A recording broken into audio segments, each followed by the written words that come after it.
2 ақпан Қазақстанда ұлттық басылым күні.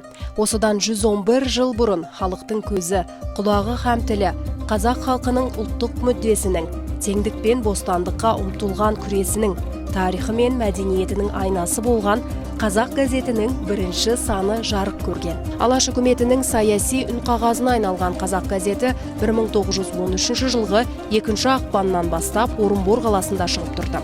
Газет беттерінде ұлттық, әлеуметтік, экономикалық, құқықтық, мәдени мәселелер жарияланып тұрды.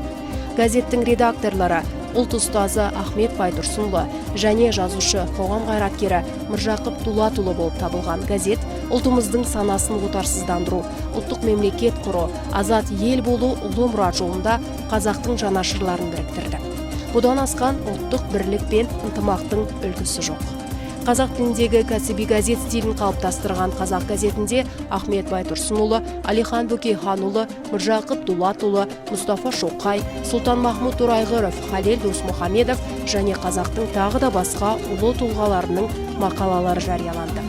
Бірнеше жыл бұрын жарық көрген Міржақып Оян қазақ және Ахмет ұлт ұстазы көркем фильм туындыларында Қазақ газетінің қалай жарық көргені, жалпы газеттің тарихы мен тағдыры туралы көруге болады. Өткен тарихты білу ұрпақтың міндеті, тарихтың куәсі, Қазақ газетін бізге мұра қылып қалдырған аталарымыздың жатқан жері жайлы, топырағы торқа болсын.